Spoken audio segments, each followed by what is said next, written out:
What do killer clowns and full-on orchestras have to do with each other? Well, we're going to find out today on the Fly Filmmaking. Welcome to Popcorn Talk, featuring movie discussion, news, and interviews. Popcorn Talk. We talk movies. Welcome, everyone, to On the Fly Filmmaking. Glad to be back. Glad to be here. Today, my guest is John Massari, who picked this super somber, creepy song as his opening, which is appropriate because we're talking about his orchestra live-to-film event this weekend for Killer Clowns from Outer Space. We're playing Trent Reznor. Is he coming? Oh, he hurt himself today. You promised me a sing-along with this. He's coming. So dramatic. Yeah, So dramatic. This really gets me emotional. Does it? Yeah. Oh, it's going to be a good interview. I haven't had anybody cry in a while. I'm not going to cry. Yeah? Just going to feel it? Yeah. Do you listen to a lot of Trent Reznor to inspire you? A lot of different things. A lot of different either things? this or Shostakovich Symphony No. 13. Oh, okay. Those are the jams. Yes. What have I become? My sweetest friend. Oh, it's good. It's good. Awesome. Well, thank you so much for joining us today. I don't know. I think our gag may have fallen flat. Yeah. But it's okay. We're here. Okay. We've got a lot of fun stuff to talk to you about today. Thank you guys for joining on the Fly Filmmaking. If you're listening on the podcast, make sure you subscribe. We've got new episodes from different filmmakers that you can go back and listen to. If you're watching on YouTube, we are live Tuesdays at 5 p.m. So make sure you come and check us out.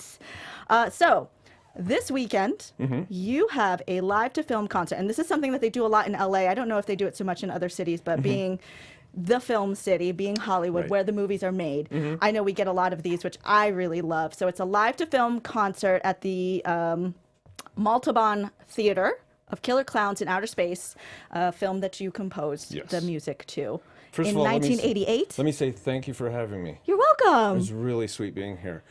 They composed in 1988, which is 30 years ago. Yeah. And Happy birthday, Killer Clowns.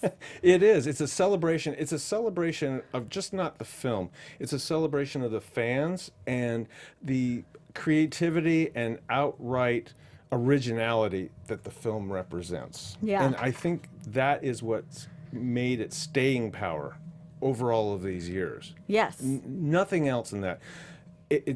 This celebration is not just about the music. It's not just about the film. It's about the people that have generations now of Yes. people who love this film, who sit at home drawing pictures, and it sparks their imagination, and Yeah. it inspired me. I actually discovered the fans like 5 years ago. Yeah. I felt Fandom is real. yeah, it very, very, very much. I was invited quite by accident to Monsterpalooza with the Chiodo Brothers for the 25th anniversary. And it says, "You want to come down here with the thing?" I go, what do you want me to do? I don't know, maybe bring some of your music or something like that. For what? For what? People love them. Okay, well, I know people loved. I didn't know they loved it that much. Yes. It was really an epiphany, an awakening. By the way, complimentary water. Yes. Oh, actually, it's vodka? Oh, no, it's Now vodka. you tell me. Anyways, so I met people that it seemed like they knew my music for this movie better than I, Yeah. because they were so familiar. And one particular fellow who passed away, unfortunately, says, I listen to that score often, and I notice it's very classically constructed. Even though it's played with synthesizers and all kind of weird sounds, it's got themes and it's got motifs, and it's very sophisticated. Are you ever going to perform it with an orchestra? Yes. And I thought, that's an idea. So I tinkered around with my samplers, really nice samplers that can basically sound like. And on this soundtrack album, I actually have some of my sampled versions of what was actually recorded with an orchestra. And then for our friends that are just listening on audio, we are holding a actual CD of the Killer Clowns from Outer Space reimagined. And if you kids that are watching, this is a compact disc music playing thing. Yes. You guys won't have anything to play this on, but Yeah. you could probably get it on iTunes. Oh, you can definitely, it's definitely available for download and streaming. Right on. So Definitely. if you still have a CD player like I do in my car, I'm going to listen to this. Right. If you want to hold on to something, which is interesting, people won't buy CDs, but they'll buy vinyl. Yes. And it's okay. It'll come around. That's amazing. Well, this is coming on in vinyl. Oh, good. in about a month or two. See, it's not hipster enough yet. To have it back this way. To have a CD yet. Because cassettes have come back. Audio Yes. cassettes have come back. So it went vinyl, now it's audio cassettes, and then it'll be CDs. Yes. Yes. I don't know if Blu-rays are ever going to make it. And I remember cassettes used to be the bane of my existence Mm-hmm. because they were hissy and noisy, and nothing ever sounded really great on it, but people are loving it. Yeah. Because I think it's tactile, something that they can hold. Right. And Well, what's take so with great them. about this? Like, I was like actually really excited to CD, and it's okay if I open this? Please, it's I yours. brought out my multi-tool. It's my Pocket Monkey, not sponsored, but you guys can sponsor me if you want. It's like my favorite thing in the world. But you can also do your math homework with it. Yes, you can open a beer bottle while you do your math homework, only if you are an adult and can partake in that. But when you have a CD, I guess like my favorite thing with CDs was looking at the artwork. Let's see here. Wrapping it up. What was like a early music that you had Oh, early music that you I had. purchased a hard copy of? Oh my goodness! It was a 45 of "Do You Love Me Do?" and Beatles? Yes. Oh, I love that. Love me do. My first CD that I purchased was No Doubt's Tragic Kingdom. No kidding. Yep. Nah. There's your song. Yeah. So this is great. So this Killer Clowns from Outer Space artwork in the CD. That is by the Chiodo Brothers. That's on the front is the original artwork by the Chiodo Brothers. That's brand new generated characters for this album. Oh yeah, here. Can we see it on this one? There you go. No, it's maybe still out of focus. Yeah, but we've got that's what's on the posters for this event as well, and as well as some images of the movie, which is really creepy. And I remember watching this as a kid and being like, "What on earth is happening?" And I think it's interesting to note that the original score had the forces that required to take it to bring it to life were a force of 3. There was myself. I wrote it and sequenced everything into a sequencing program, Yeah. right? And then that all that information was operated through MIDI, music instrument digital interface. I remember playing with that. And it would activate various, a whole bunch of great, what we would call now vintage synthesizers. And the audio from that would go onto 24-track 2-inch tape. So it required myself to write it and play all the parts. Then we have an engineer that recorded it, and then an engineer that mixed it. There was 3. Such a situation. Yes, and now that we revitalized it, and which I find interesting to point out, we had a huge crew. Yeah, just for the music. Yes, just for the music. Right. We had not only musicians, but we have the engineers to record the musicians, and then I did all the mixing this time. I've been blessed to have really good engineers guide me into the art of mixing. So I mixed it myself, mastering engineer. But there's so much music preparation. There's everything you can imagine to put a piece of music in front of a musician takes people power. Yeah. Right. So in addition to this, I had a guest artist. I had 2 guest artists. The Dickies, punk band Dickies, from the days of punk. They are still vibrant and tour. They were based here in Van Nuys, in the Valley. Now this is the same generation as the Ramones. Yeah. So they played the theme song again. Yeah. On this for me. And they're going to be at the event. they are playing live. Yes, special guests, the Dickies, are coming. Special guest, the Dickies, with the orchestra. Right with on. the orchestra. So it's going to be And like to be like a little punk band from Van Nuys, and like you're like, I'm gonna play at the Montalbán with an orchestra. Right. Can you imagine? It's about time. It's about time. It's about time. They're just like partying down at the Viper Room, but nope, like we've Right. got an orchestra. And I was there at the Viper Room the last time we were there, and it was really odd. They are just. I saw them back in the '80s when they used to play around here, and they are just as ever energetic and together as they were back That's then. amazing. It's a lot of energy. That's the whole thing about punk music. It's got tons of energy Yeah. to it. So what's interesting is that Leonard and I, the leader of the Dickies, he's kind of concerned that the band's going to be too loud for the orchestra. And I said, well, Leonard, isn't that just the way it is? It's Yes. just going to have to be the way it is. Yeah, well, speaking of like collaborations, then here I also see Bear McCreary, who does the Yes. music for everything, like every Yes. TV show Yes. that exists. Yes, just about. I feel like he's like the only one. Right. Bear and I met at, of all things, a CD signing. And we were sitting together, and that's where we kind of bonded. And I was like teasing him. I said to him, I said, well, listen, no one's going to want my CD. So, and then you're going to have a bunch of people wanting to sign your CD. But if your wrist gets tired, I can learn how to do your signature, and I can sign it for you. So anyways, Yes. he actually thought that was funny.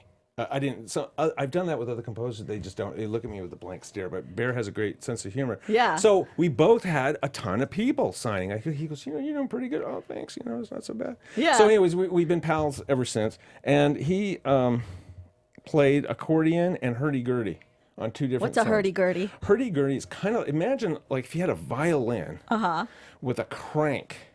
Right? That instead of having a bow, you had this cylinder constantly Yeah. blowing the strings. And you don't have to finger the strings. You have a keyboard that holds the strings That sounds down. incredibly complicated. But it's so fun. So sounding. fun. And it does other things besides that. It Yeah. makes all kinds of great noises that you can use. Right? So we utilized all of that. Yeah. And so for you, those of you that don't know, Bear McCreary's done the music for The Walking Dead. The Walking Dead, 10 Cloverfield Lane, Battlestar Galactica, which is where I learned of him because I just loved Right. that show And so Outlander. much. Yeah, Outlander, right. super popular. Black Sails, Agents of S.H.I.E.L.D.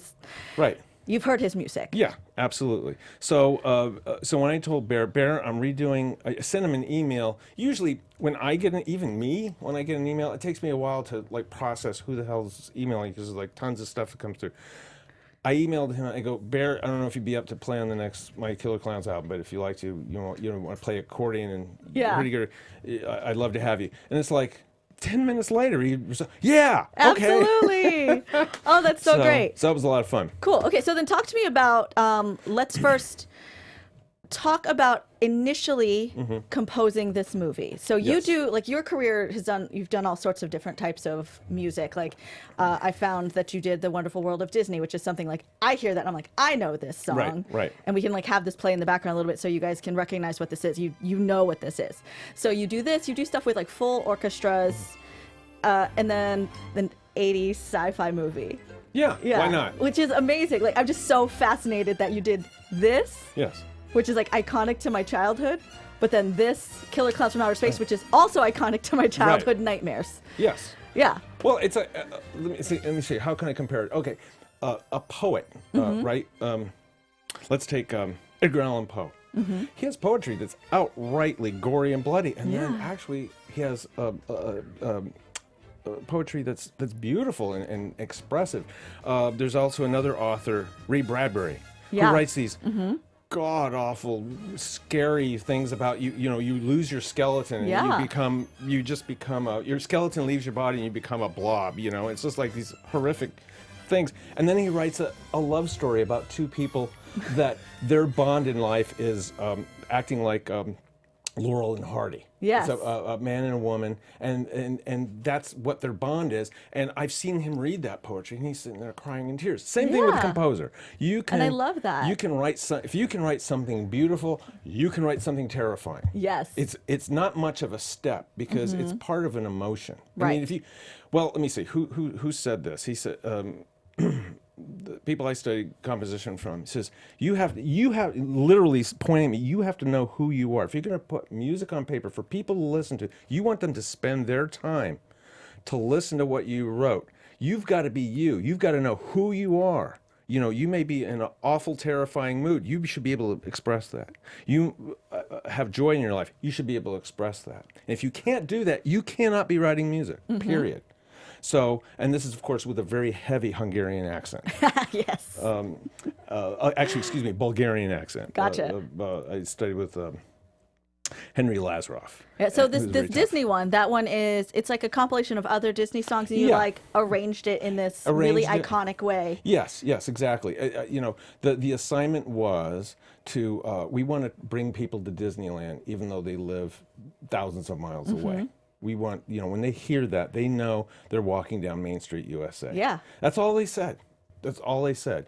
So It captures it because Yeah. like I hear that, I still hear that, and I tear up because it was like, as a kid, I like wanted so badly to go to Disneyland, and I didn't get to go until I was 15 years old. So like hearing that, and then when I got to go, I was like, it's real. yeah, And it's magical. You can hear it and then smell the caramel popcorn. Yeah. That's what it's all It about. really is that magical. Yeah. That's great. So then, how did you transition from that? Like, what happened after that? Like, where was that in your spectrum of your career?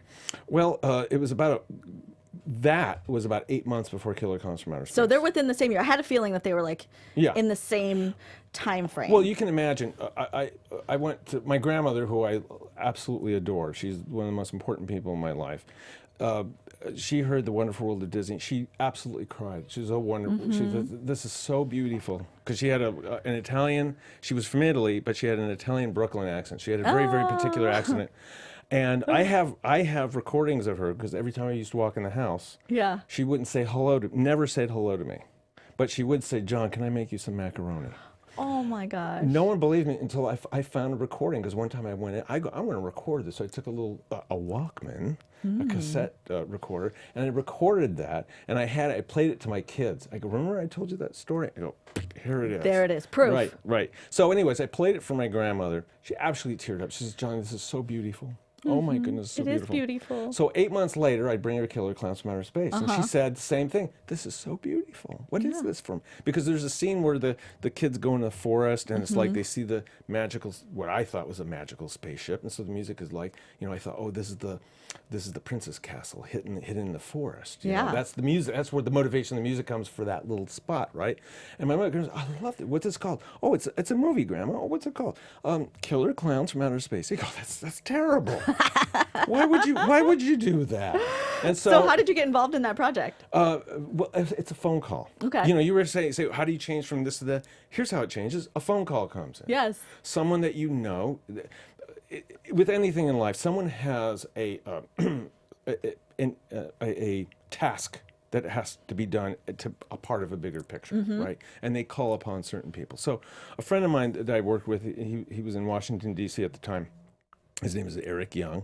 He's a producer also, and he teaches at, oh gosh, I'm stalling here. A school nearby? No, it's near Yeah. Disneyland. It's What's the school near? Okay, so he teaches. Dodge College of Media Arts at Chapman University. Okay. Okay, here we go. Chapman University.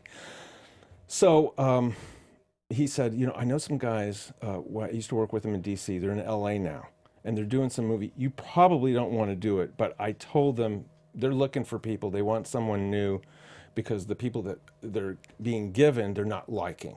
So you probably won't be interested, but maybe you want to give them a call. Okay, Right. why would I not be interested? It's just weird. Well, tell me what it is.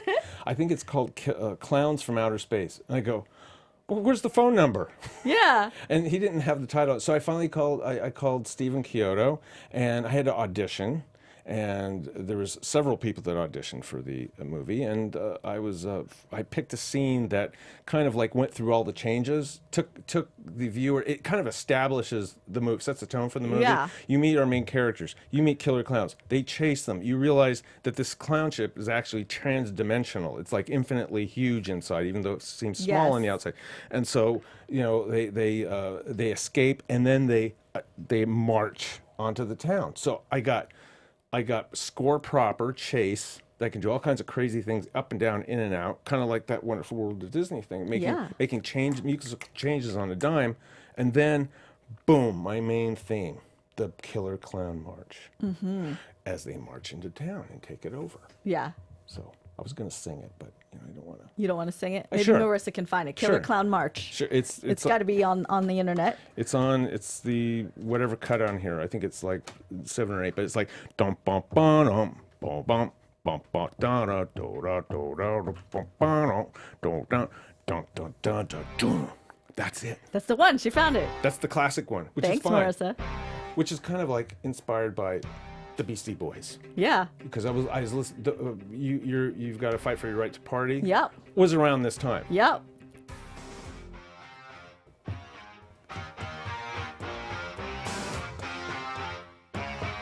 So then when you're creating this, do you already have the scenes? Did they give you the movie first? They give you a VHS cassette. Oh, okay. Which so was the movie's a luxury.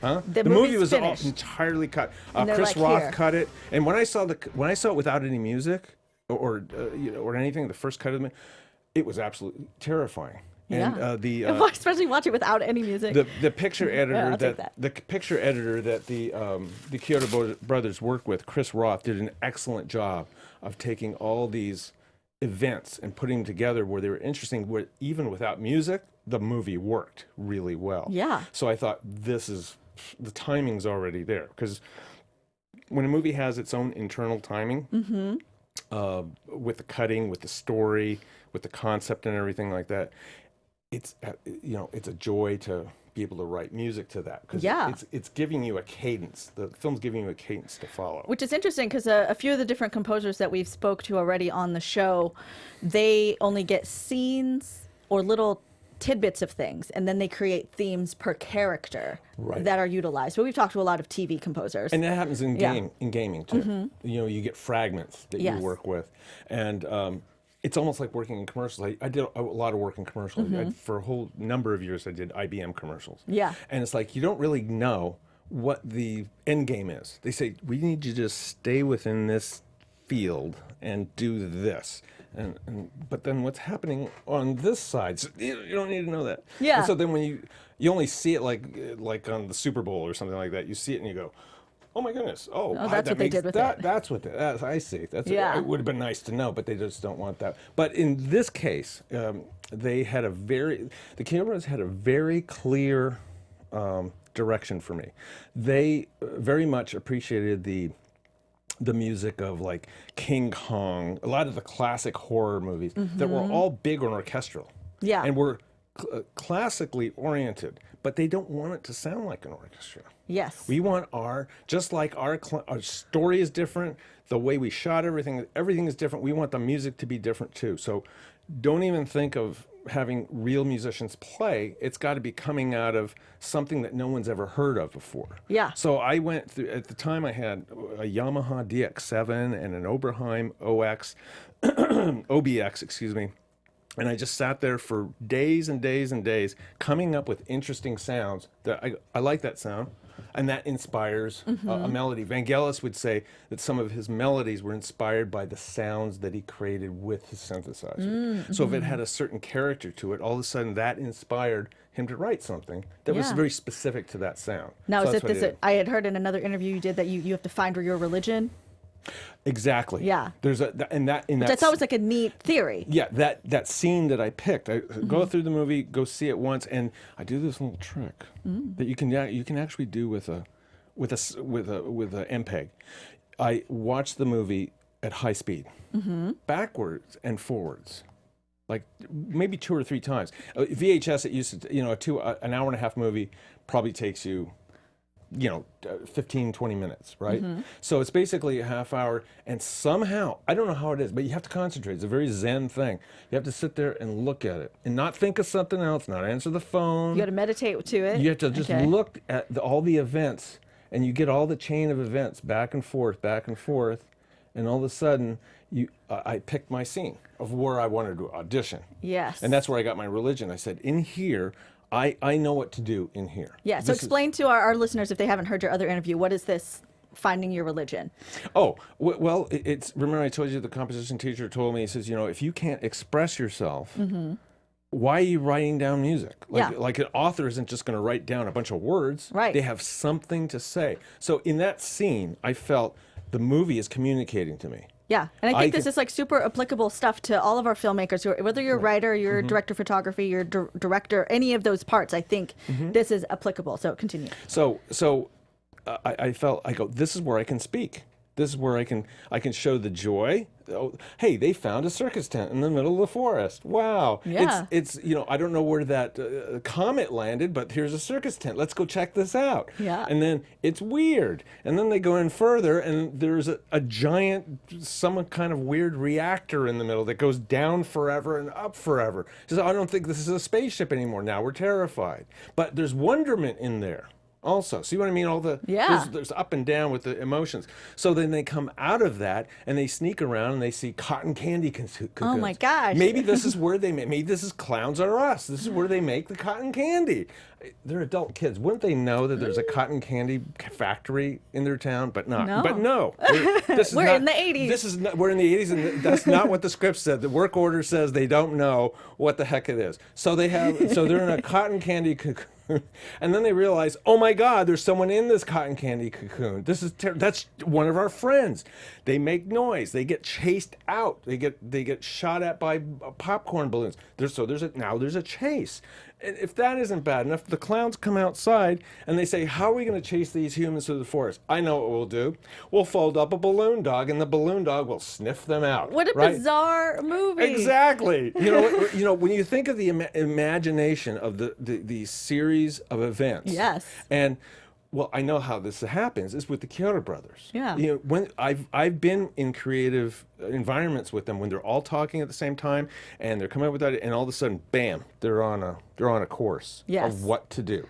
Gotcha. So I could just imagine when they came up with this. So in getting the religion, I said, everything that's this movie's about is kind of happening in this scene. So it's about almost 3 minutes long. So that's so when I say got religion, I go I can run with this scene. This scene in me and my creativity can say something. Yes. So that's where basically I guess the religion. And this comes is the in. scene that they're discovering the spaceship. That's in the spaceship, and they get chased out, and they get shot with the cotton candy. Right? Yeah, I had pulled another scene for us to watch that was in the bathroom where we get to see some of the puppets that you said you were going to bring me one. I was going to bring you one, but and then you know what? There's very scared. No, I didn't get scared. There's very few of them. They're very fragile. Oh, I see. And I've been entrusted with them. Gotcha. Okay, well, let's check out this scene so you can hear some of John's music.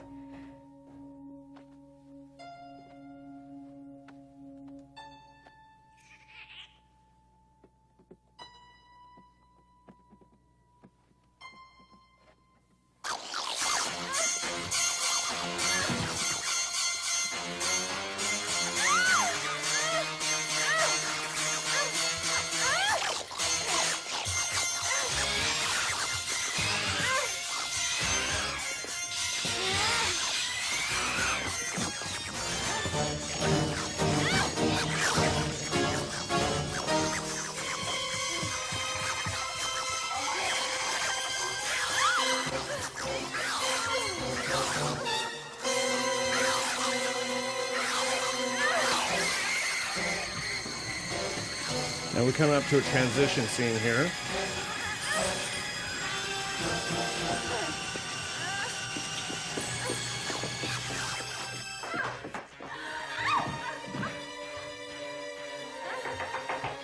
Debbie, it's Mike. Open up.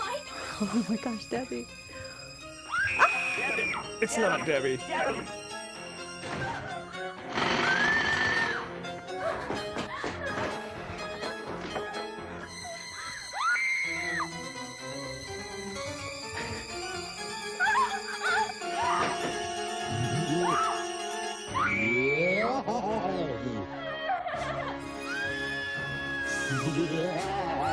Oh my gosh.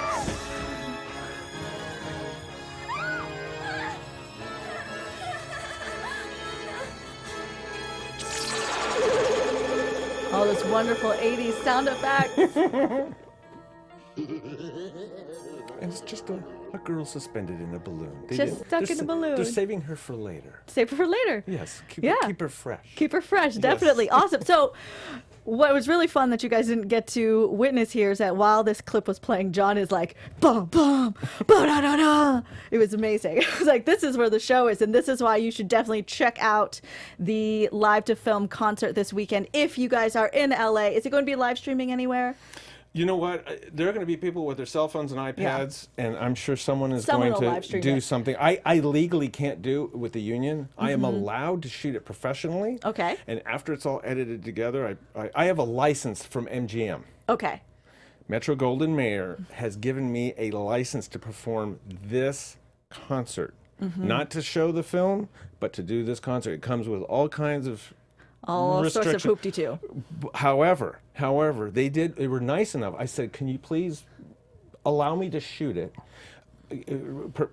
Cover it. There's going to be a combination of people with the cell phones, the professional cameras, gonzo stuff, all kinds of things. A little bit of behind the scenes or what have you. I don't know what we're going to, but I want to put it together and create something else for the fans. Another asset, so to Yes. speak, is what we call it. Yes, and like, so this project, They I said think, that you can do that okay, good. after they approve it. After, because they got to look at it. They got to look at it. They gotta look and at it. then pick it apart. Well, you guys can, if you find me on Instagram, I'll definitely put it in my story, and you guys will get to see some of this happening live. So I want to know about, so you composed this movie in the 80s. Now you're doing this live to film orchestra thing. Right. What is different? Like, it's the reimagined version. Yes. Is what's being played. Yes.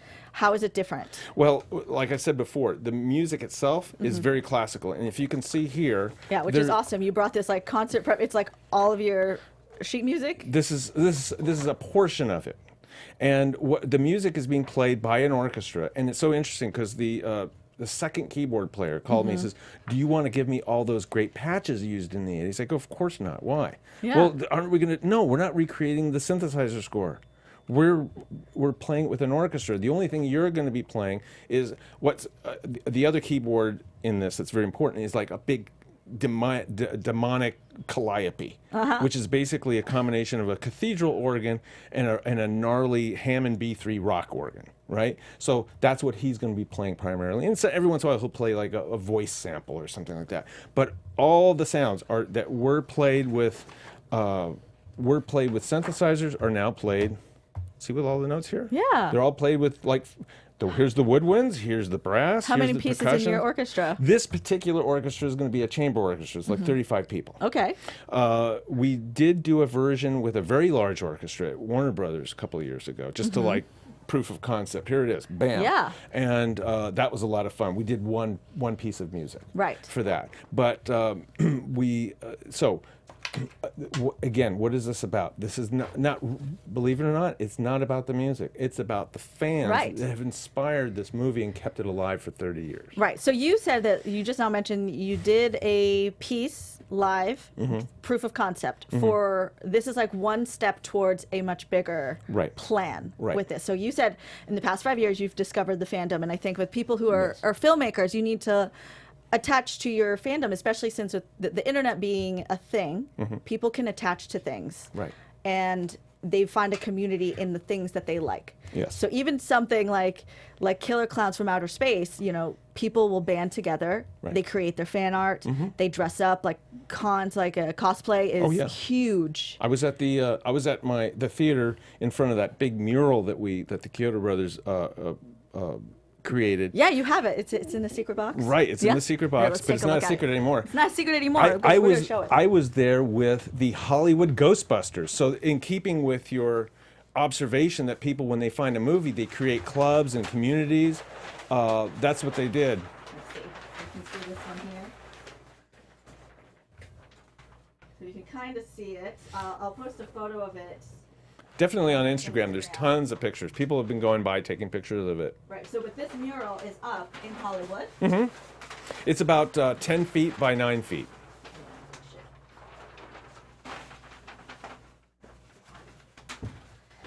And that was made by The Chiodo Brothers, filmmakers. the filmmakers. I said I have this vision of the invasion of Hollywood.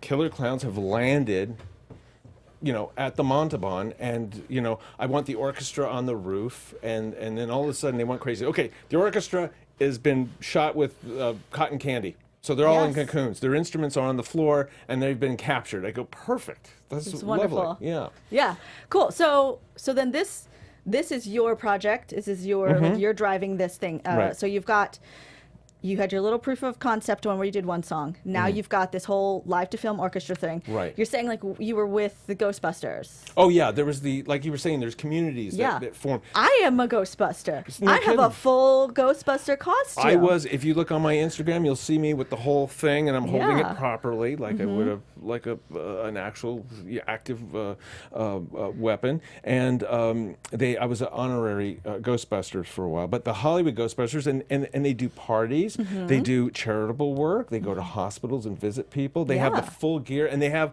all the characters. There's like someone that does the Annie Potts thing, with the big round glasses, and there's each character that's in the movie is represented by the members of the club. And you're seeing that with the community. You're seeing there's a community of Killer Klowns fans. Yes, there are as a matter of fact, at this concert, there's going to be lots of people. There's one guy who says, "Can I bring all my masks?" Yes. Of course you can. I don't know where you're going to put them, but if you got masks and stuff that you want to bring, that's fine. We encourage that. Right on. And there's people that are like, they represent all different kind of clown characters.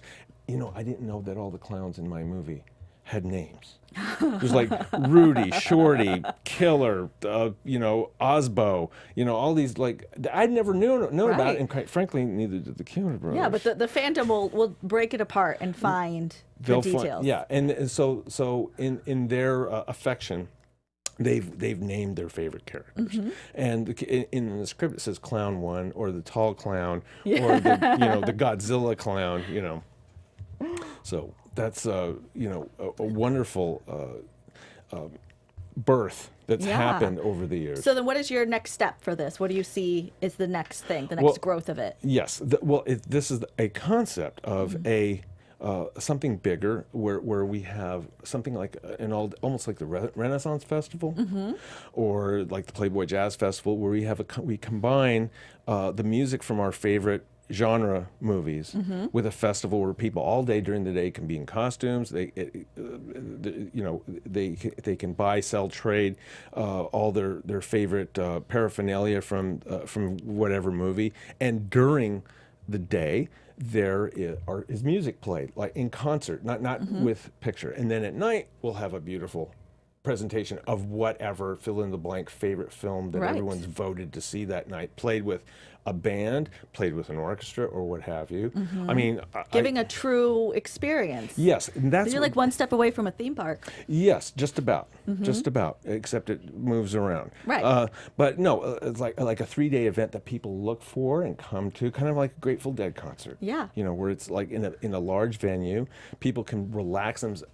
One thing I noticed, when people get in their comfort zone with whatever cosplay, whatever their cosplay is, they become I think they really get in touch with themselves, and they feel they're true selves. They feel comfortable. They're very happy, and people don't get compliments often. Yeah. And sometimes people come to, "Hey, I like your outfit. You put work into that. I see it. Yeah. You did a good job. Yeah, exactly. I appreciate that because I am of your tribe." And it perpetuates. Yes. Which is a wonderful thing. Yeah, I think that's really great. Cool. So let's check out the trailer. Oh, there's me as a Ghostbuster. Look, Ah! I got like a custom name patch and everything. That is, I love the glasses too. Thank you. Yeah. Because you got to be able to see at night. This is my night vision goggles. That's awesome. So we'll check out the trailer for your event this weekend at the Montalbán Theater. Right here. On May 19, 2018, a catastrophic calamity of cosmological proportions is due to arrive here on planet Earth. Killer clowns from outer space. Holy shit. But don't fear, there's shelter and safety from these diabolical bozos at Hollywood's glorious Montalbán Theater in glamorous Hollywood, California. What the goddamn to do? And for the first time ever, experience the film with a live orchestral score by the Hollywood Chamber Orchestra, conducted by the magnificently melodious maestro, John Massari.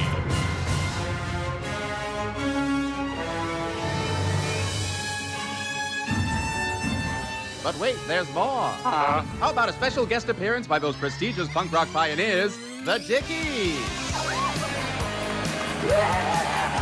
So, if you've ever wondered why the population's going down, blame it on the lights of the Killer Clowns from outer space! Coming May 19th to the Montalbán Theater. Tickets available for purchase online, whatever that is. So fun! What a fun trailer. Yeah, it yeah. is. Did you? Is that your concept? Well, that's actually, it was my idea, and then I gave it to Zoran Dvorak of Lowcarb Comedy. If you check out his YouTube channel, he does awesome send-ups and parodies of movies, and he does all kinds of crazy voices. He edited, I just told him, here's the footage and here's the basic idea.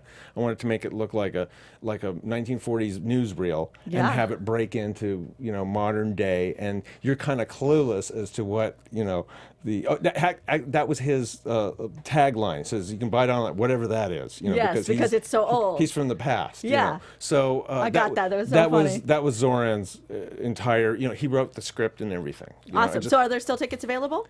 Actually, there's like 90 seats available. Okay. There's they're in the balcony, but the way that the Montalbán is configured, every seat is really a good seat. I've been in seats where I've been at the very back, and you're like right on top of the stage. It's great. Everything's there. You will not be lacking in volume. Yes. That's for sure. Oh, good. So then make sure you guys check that out. If you want to see this, go and get you some tickets. So let's talk about some of your other projects that you've done. So I know that you've done commercials. You did The Wonderful World of Disney. I also found, which I wanted to connect this to the fact that I'm going to try to get my sister to come to this live to film Killer Klowns event, but I know she's going to be terrified. Right. But if I say there's a guy who worked on Lady Gaga song, maybe she'll just be like, oh, okay, because she loves Lady Gaga. So tell me about that. Bad You Romance. worked on Bad Romance. What did you do for that? Well, I got the call to work on her video. I did something that I don't normally do, but they wanted someone musical that can do sound design for her. There were certain things that had to happen sonically that no one they were having problems zoning in on. Yeah. So, it was way back when, I think it was like the first year of Twitter. Yeah. And 9 years ago? Plus more than that. Yeah. I just found out today, my Twitter told me I've been on Twitter for 9 years, and I was like, oh my gosh. Right. And it was the first thing I tweeted because I got a thank you note from her. From Lady Gaga? Yeah. A thank you note or thank you tweet? A thank you tweet from her. And I said something like, Lady Gaga tweeted me, and I have no reason, I have no clue why she did, but she actually heard it and she liked what I did. Okay. It's simple stuff. Yeah. But there are so many layers to everything. Yeah. And sometimes when one layer is missing, it bothers people. Yeah. And so that thing has to be taken care of. It has to be taken care of now, and it has to be done right. We can't let this slough off. No. And so luckily I knew what it was exactly they were, now, can I go to her house and make a sandwich? No. I can't. People somehow think I'm friends with. That's like the same thing you said about this photo. So John handed me this photo. She has such a gorgeous voice. I would love to do some kind of classical thing like Clementi, like Italian chamber music. Yeah. With her singing. I bet she would love that. That she girl can actually do sing. it. Yeah, no, she can. She can definitely pull it out, and she has and she's got her Italian pride. Yeah, and she has a great contralto voice, which is perfect for. Yes. There's a composer named Clementi that wrote a lot for the contralto voice. Yes. So. Well, let's put this out there. Lady Gaga, John wants to work with you again. You can tell that one too. There, see, work with him again. We want to hear some Lady Gaga and John Massari collaboration again. Right. But you saying you can't go to her house and make a sandwich. I can't go to her house and say, hey, I'm just in the neighborhood. I'm hungry. Can I make a sandwich? No, it's not. So when John came in here, he brought all these different goodies here, and then there was this one photo that he brought up, that is him and Frank Sinatra.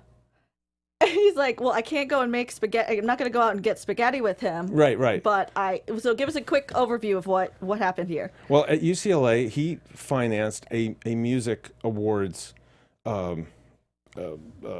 program where if you showed certain promise, you got to do a concert.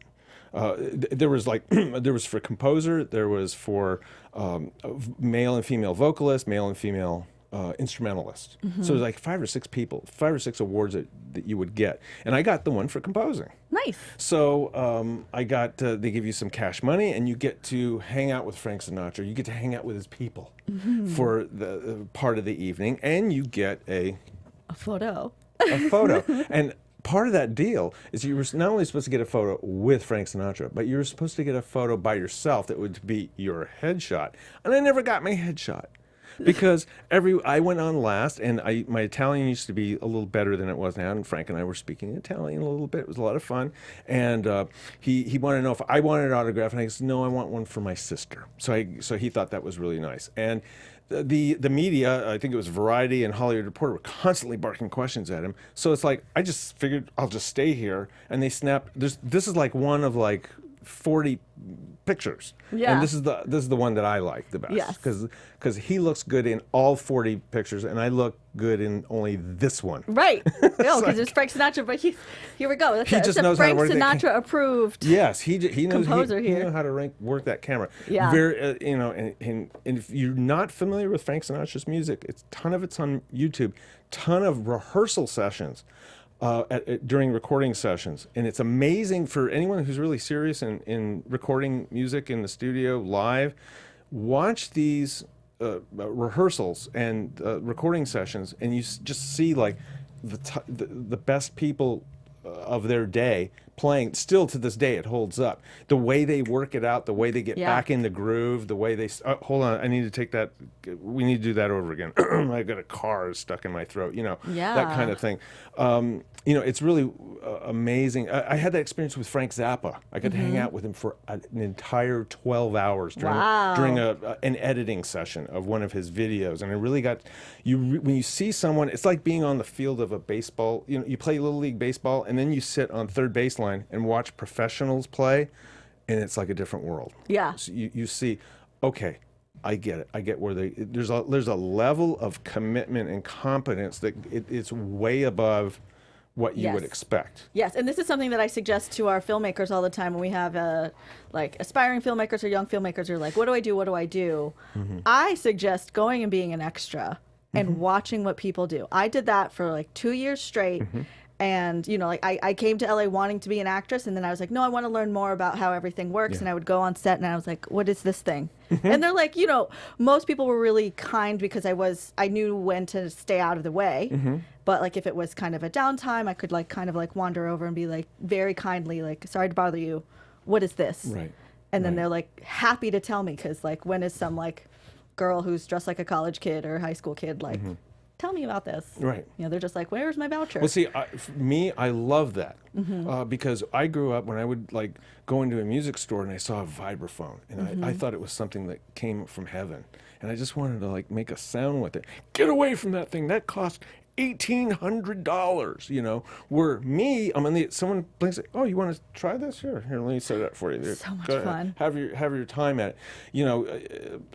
It's always great to find someone who has that curiosity. Yeah. That that little moment that you let them show. Oh yeah, this is an audio compressor. It does this and that and the other thing. It's kind of like this, and it takes a few seconds. Yeah. And it's not like you're trying to interrupt them. And trust me, people that are really comfortable in their own skin, they don't mind if you ask a question. Yeah, and I found, I don't think there was ever a moment where somebody was like, shoo fly. They seemed happy to give me the information the same way I am happy to give people information now, which is the whole inception of this show was how can we get more information out to people who are curious? Right.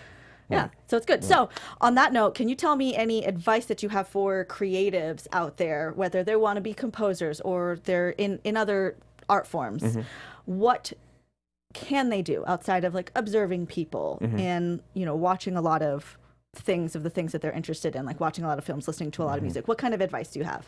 Well, I let me see. I can tell you the signs to look for. If you don't need an alarm clock to wake you up in the morning because you want to do your thing, even though you're not getting paid for it. Yeah. But you would like to do it. That's a good sign. It's telling your soul that you are onto something.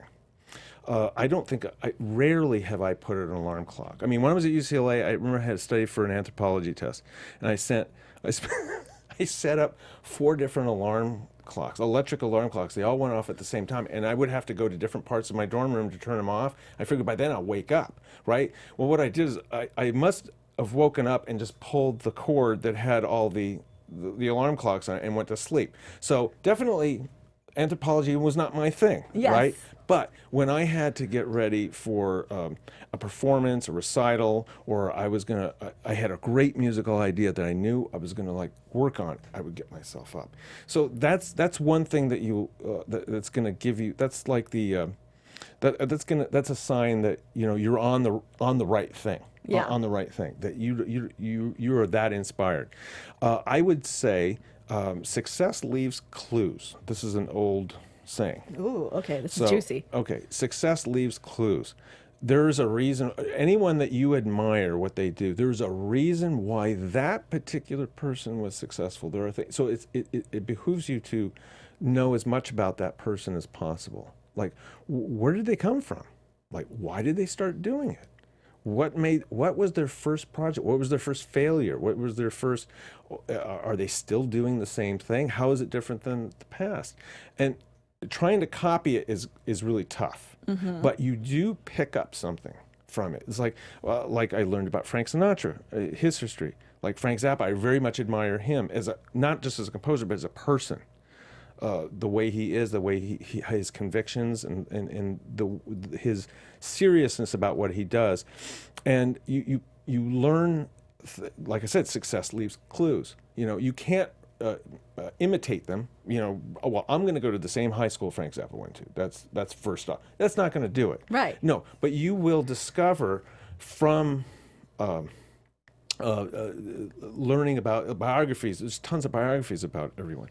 You will learn kind of like through osmosis, and it will help inspire you subconsciously. You won't even know it, because let's face it, when I got the call for Killer Klowns from Outer Space, I can't tell you how many people told me, "Are you kidding me?" Yeah. And it was touching to me because it was the last piece of music my grandmother heard before she passed away. But she said it was beautiful. She just didn't like the title. Right. I didn't show her the movie. I just played her the music, and that's all that was important to me. That she Like the music, thought it was beautiful. like your work. Yeah, exactly. But there were people that said, that is the craziest thing. I go, no, it isn't. Look at Tim Burton. He's doing Beetlejuice. That's Yeah. bizarre, wacko stuff. Yes, but it's Tim Burton. Okay, it's Tim Burton, yes, but it's bizarre, wacky stuff. This is bizarre and wacky and inventive and creative. You just can't see it yet. And that's what I Yes. told them. And now, after all these years, we're generations, grandparents are showing their grandchildren, for crying out Yes, loud. let's watch this movie together. It's And like America's comfort food. Yes. I mean, there have been people that on Instagram that say, it's been a tough week. This is what I'm watching on a Yeah. Friday night, with a bowl of macaroni and cheese. Yeah, and that's where like you have to go out there and create your art because it's going to heal people in a way you might not even realize. Right. Yeah. Exactly. No, you're true.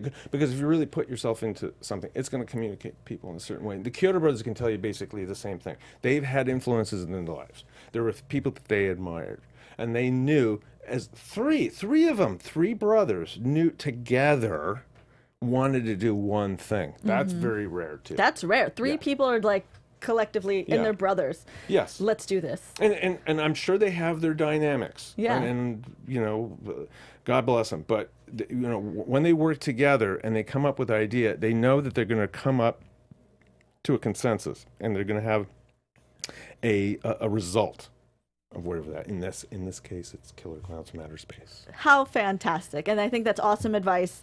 And there's if you guys listen to the interview, there's lots of nuggets of advice sprinkled throughout there that were not so like highlighted, but they're definitely in there that I was like, ooh, that's a good one too. Especially the one time I was pointing to you. Yes. I wasn't pointing at you. You're pointing at like life. I was imitating the professor, the teacher, I should say, that was pointing at me. Actually, he considered himself a master.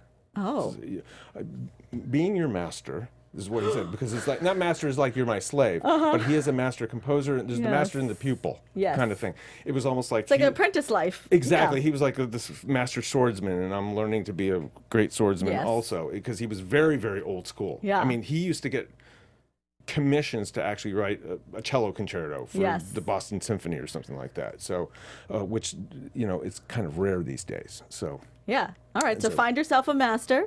A mentor. Find very, yourself very a mentor. important. Very important. I had several. Ray Bradbury was one. Jerry Fielding, the composer David Rose, that did Little House on the Prairie. Mark Snow, who did The X-Files. Early on, when he was doing a TV series called Heart to Heart, I learned so much from him. Yeah. Such an incredibly talented person, composer. What kind of tips do you have for somebody to go about finding a mentor? You just ask. Yeah. You ask.